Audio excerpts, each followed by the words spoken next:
Hey, everybody, welcome back to another episode of the Strategy Game podcast. I'm your host, Lauren Shippey, and I'm super excited to be here with you today as we talk a little bit about your team and what it looks like to stay connected to your team.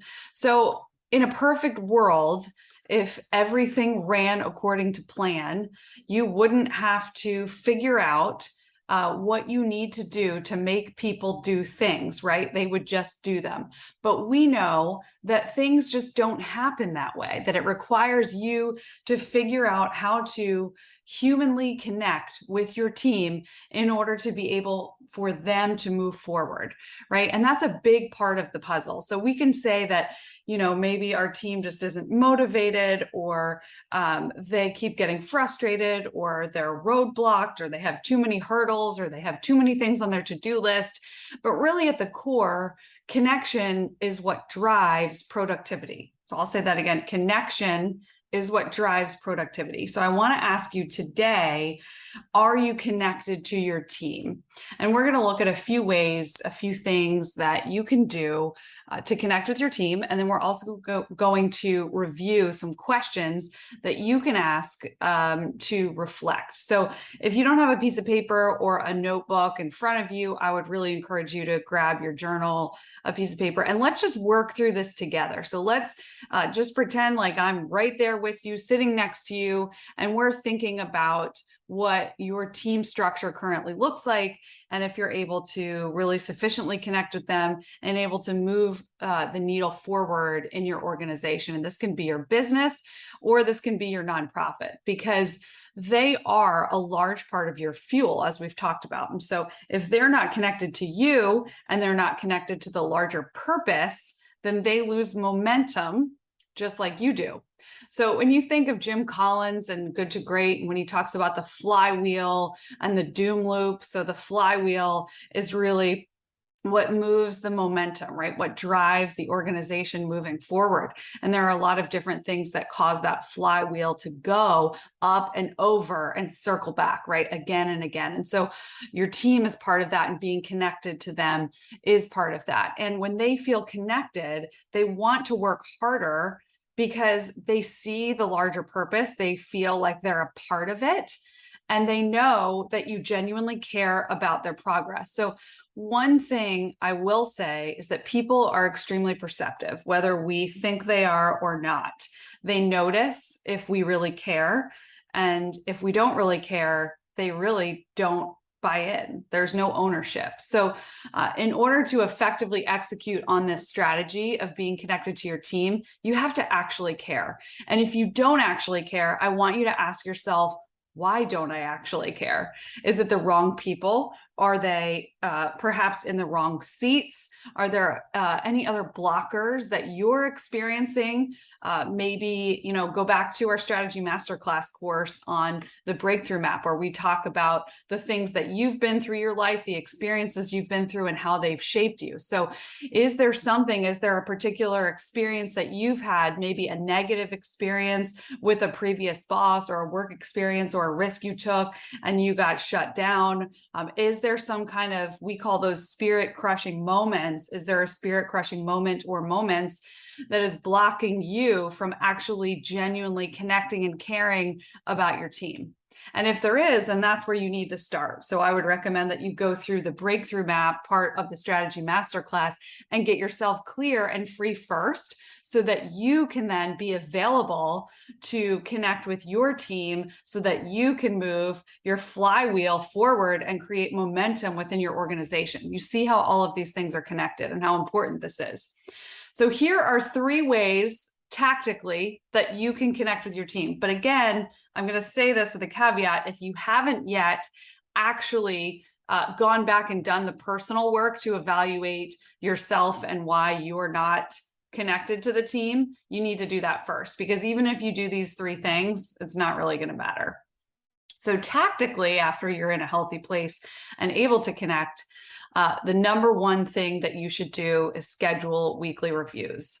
Now, I don't know if you've got a time where you already do this. You might have part of your team, but I know at the Marketing Engine team, we have weekly all team calls. So this means all hands on deck. We are all there. We are all present on Zoom. Put your screens on, show up. I know if you're a distributed team, there can be a tendency to just keep the screens off, mute the mic, whatever it is. But I think that you've got to ask everybody to really show up and be present.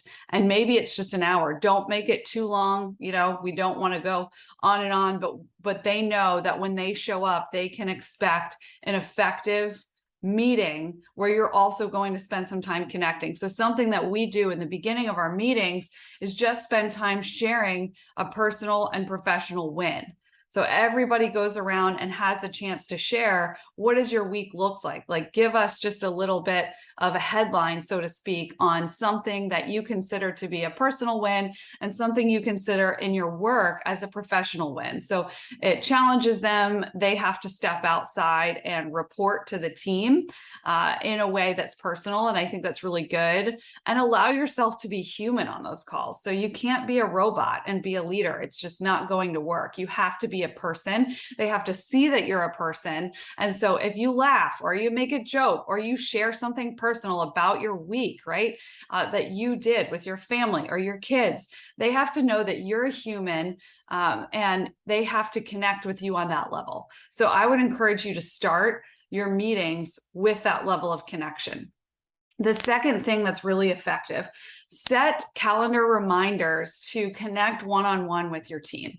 So I think that, as a leader, we can get so tied into what's going on in the day-to-day, and it can be hard for us to remember to just connect specifically one-on-one with our team. But it's so powerful when we do. Think about the last time that someone reached out to you and said, hey, how are you doing? You just came to mind today. And I thought about this, this, and this for you.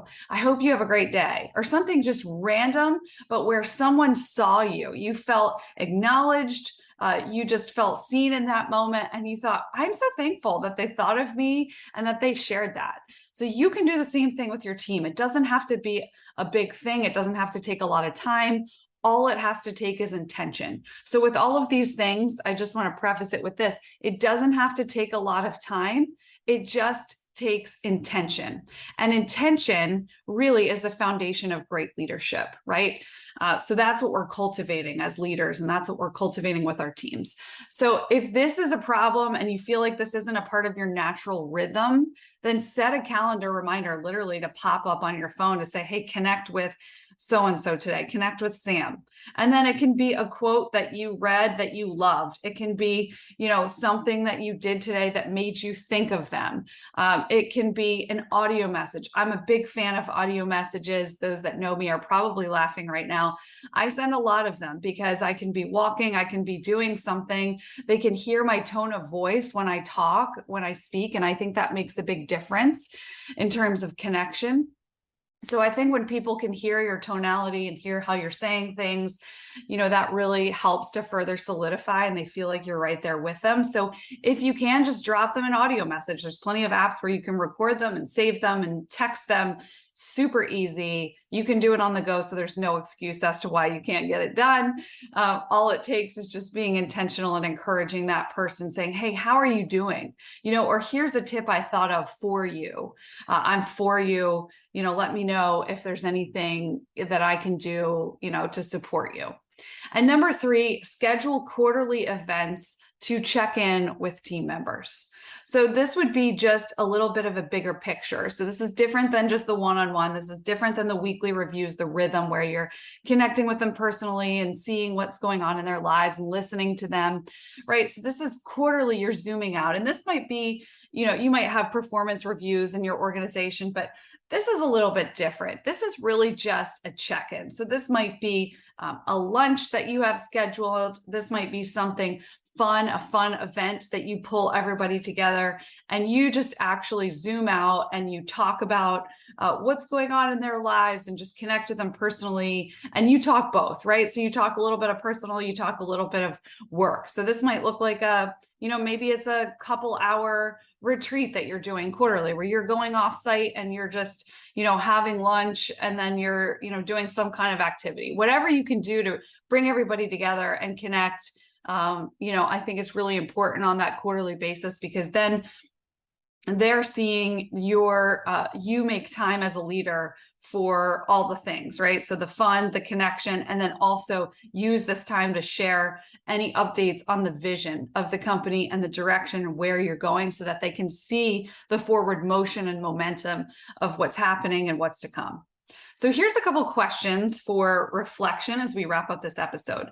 Number one, as a team, where are you filling in the holes for your teammates with things that they should be doing that they're not? So these are a couple key questions. As a leader, you're responsible ultimately for plugging the holes, right? And if there are some inefficiencies in your team, then you need to see that. And a lot of times, I don't know if any of you have read the book Codependent No More. If you haven't, you should. Melody Beattie. It's life-changing on all fronts, personally and professionally. So are there any holes or places where you're enabling people to not do their jobs? So that's that question said another way. And if so, write down their names right now and write down how you're filling in the holes specifically and what you need to do to stop. Number two, where are your blind spots as a leader, and what can you do to work on them? So we all have blind spots, right? We are not perfect humans. We are always going to have faults. We're always going to be identifying and working on some things.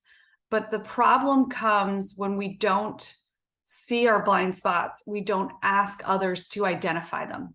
So think of that person in your life that you have, that you trust, that has good discernment and wisdom, and can guide you, and just have a blind spot check-in. So you can schedule just a blind spot check-in. I've done this with friends quite a few times over the years, like, hey, what am I not seeing here about myself that I need to know?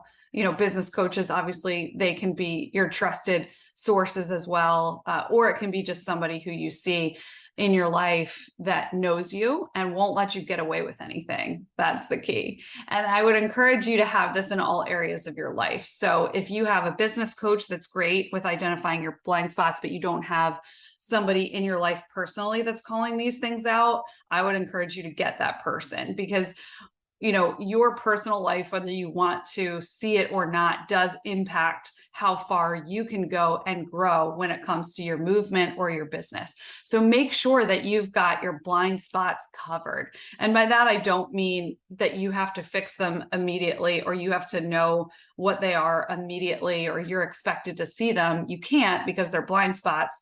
But just make sure that you have that person personally and you have that person professionally that's going to call out your blind spots and tell you how it is when you need to hear it. Number three, what routines or tools can you put into place to help you become intentional about incorporating self-reflection into your normal processes? So this is something we focus on tremendously when it comes to the Strategy Masterclass. It is critical that you have time for self-reflection, self-awareness. If you don't, you will not grow. It will not happen. This is one of the most important things. So self-awareness leads to greater intentionality and discipline, which leads to progress and momentum, right? So let me say that one more time. Let me see if I can remember what I just said. Self-awareness leads to cultivating intentionality and discipline, and that leads to movement and momentum in your organization. I said it a little bit differently, but you get the point. That is the order of how these things go. And so making sure that you have routines or tools that you can put in place that ground you and force you to have time for reflection in your normal processes. Again, if you have trouble with this part, you can go through the Strategy Masterclass, the habits and routines module, right? So the breakthrough map we mentioned in terms of that, really reflecting on your life and getting clear and removing any emotional blocks or holdbacks or spirit crushing moments. But the productivity map part of the Strategy Masterclass focuses on habits and routines. So if you feel stuck there, we have something for you. Number four, if you're able to execute on these things, how will it impact your team? So ultimately, at the end of the day, A lot of us, most of us are doing this to create impact, right? That's why we work so hard. That's why we wake up early. That's why we stay up late. That's why we sacrifice, because we want to create impact. We want it to matter. It's part of our purpose and what drives us.